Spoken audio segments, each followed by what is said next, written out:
Good morning. Hello, update. I'm feeling better this week. Thank God for that.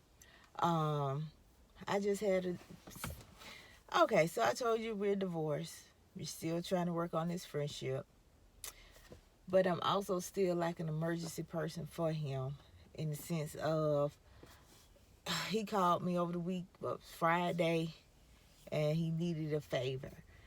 Um, and it kind of put me in a huge bind. So, is that normal? That's the thing, because it really taken away from not only me but our child as well. So that's the dilemma that I'm going through. Is am I being am I being helpful, or am I being used, or what's really going on? So I don't think I'm being used. I just think that I was the main person that took care of everything. I know I was. I always often felt in this marriage that um, I was the person. I was the man and he was the wife, if that makes sense. I was always the person that handled the bills, figure out stuff, worried about things, um, came up with solutions, worked hard towards something rather than give up. I felt like I did more of that. And he really didn't have to. And now that I'm out the picture, now he's seeing that he got to make changes so he doesn't think this way or that way. And that used to frustrate me so bad because the role reversal, I didn't, I wanted to be equal, put it that way. Or then sometimes I'm a girl and I wanted to be the girl, you know what I'm saying? The one that was being taken care of the most. I know that's cliche ish.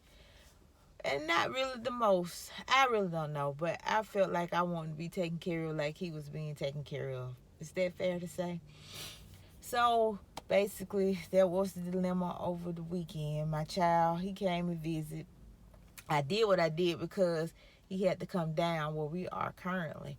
And he had promised her he was coming, and I don't want any broke promises, but I need to take that off of me and put it all back on him. I'm with her every day, every night, and I will be because that's my child. But I'm taking the boat of it all, and I always say you got it.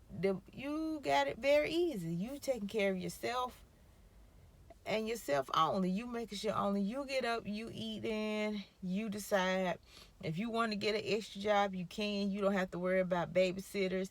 You don't have to worry about who's going to do what. If you want to go out or do whatever you want to do, you don't have to worry about any of that. It's just you now.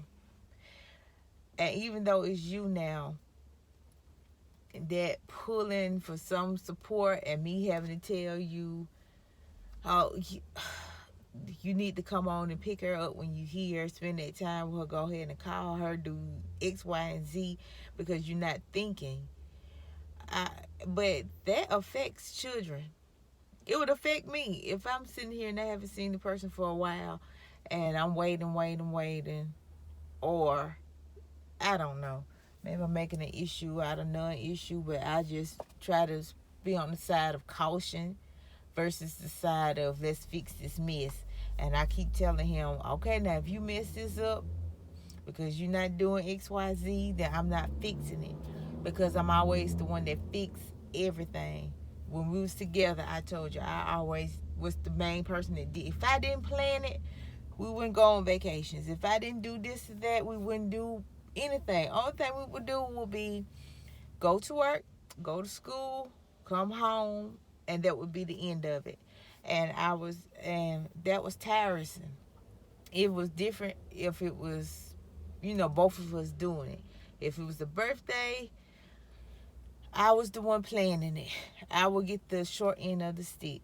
That was one of the things too. I would get the short end of the stick. I celebrate life. I lost a lot of people.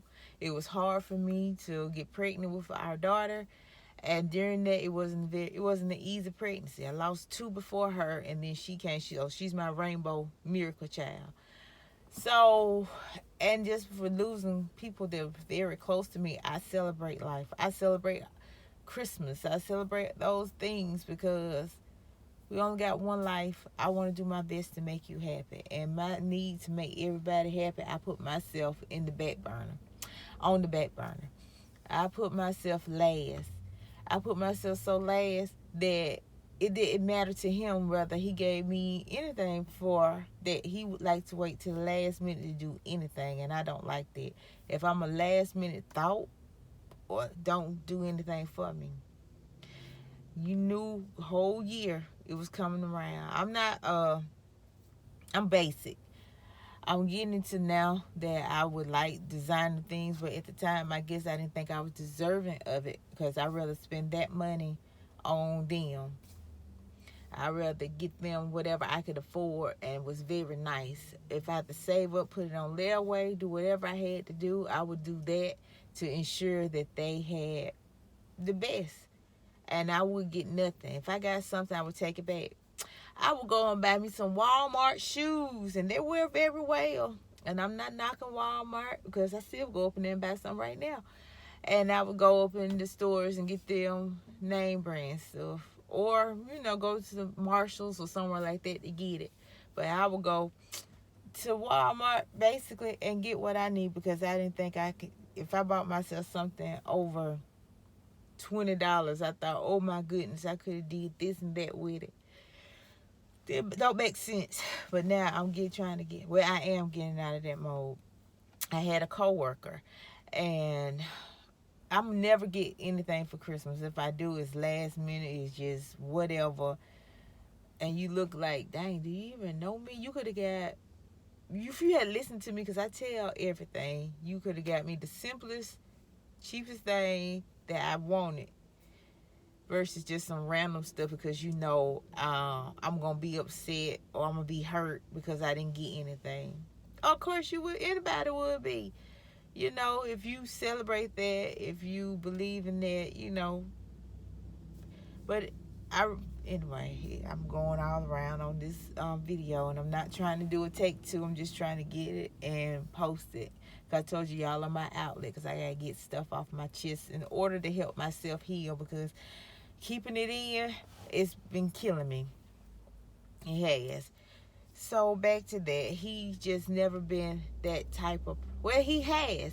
When we started dating, oh, he flowered me. He showed me so much. He showed me so much love.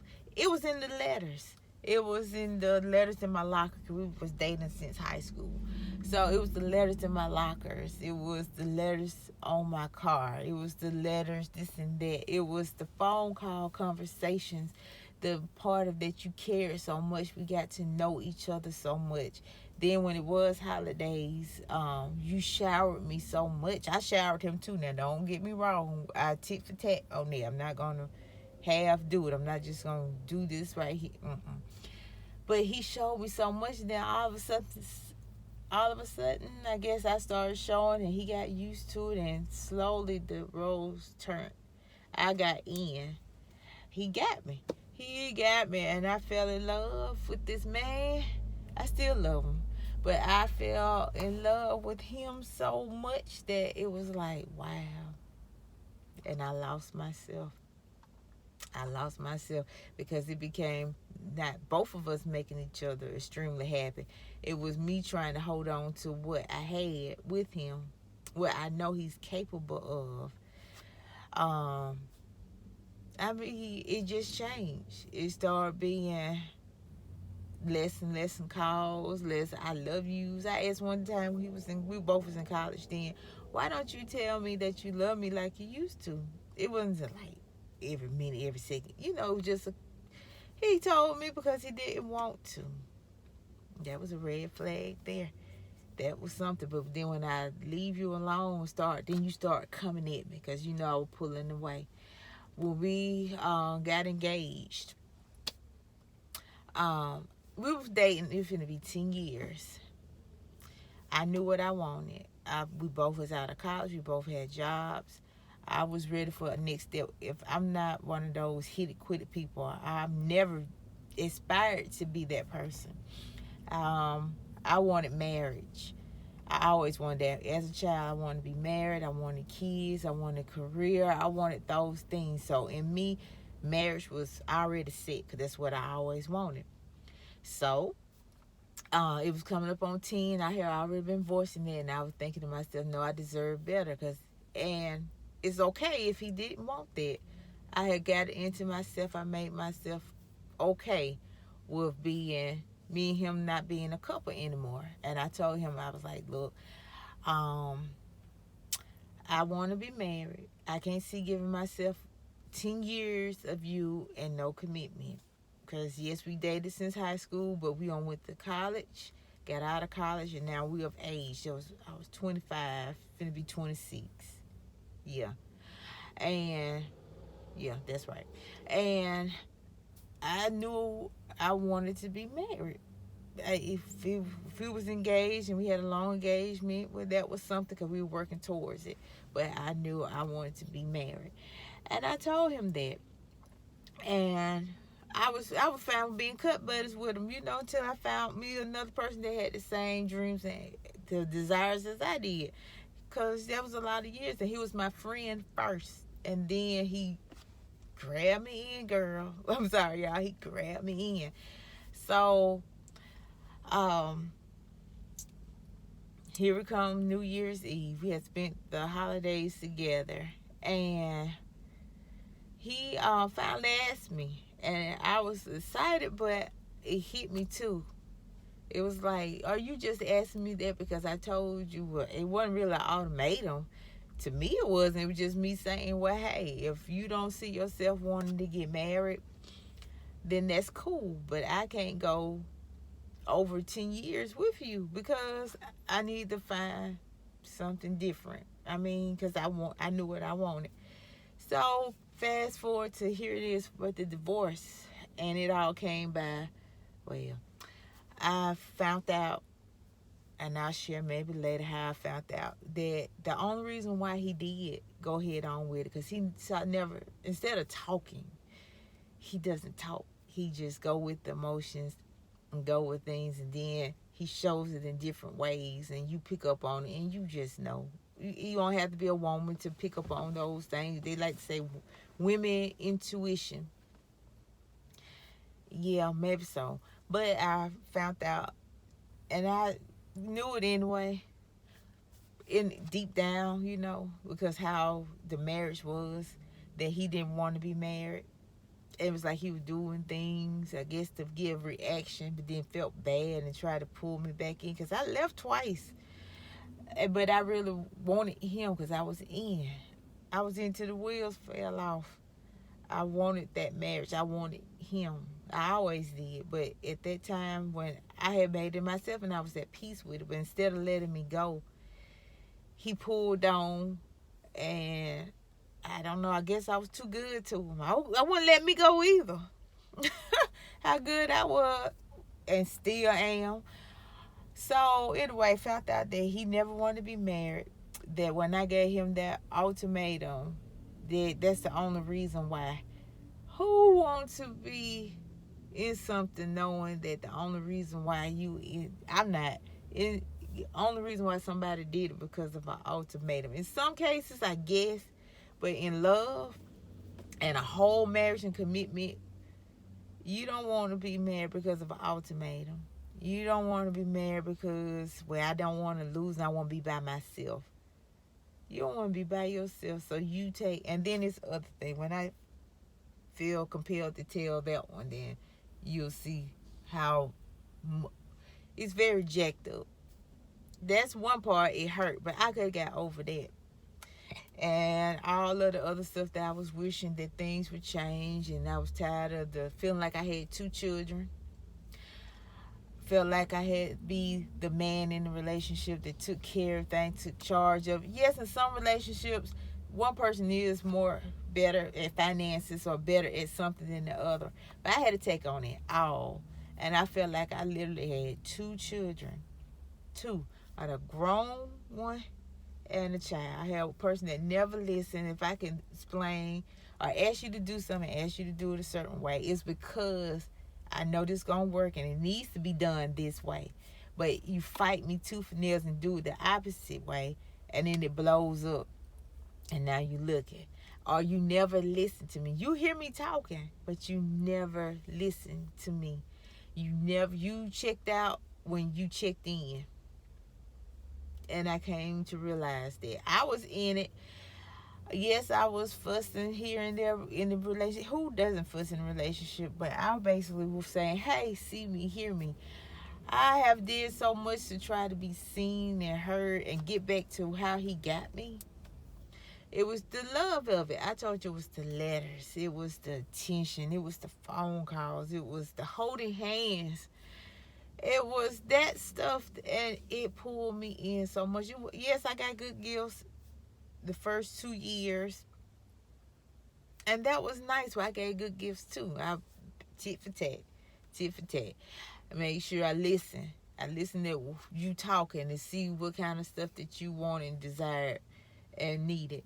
You still, even though it was very nice stuff, it was just stuff at a whim that you thought, which is a good idea too, but I listened. So when you got your stuff, it was like, wow, you listened to me. Wow, wow, wow.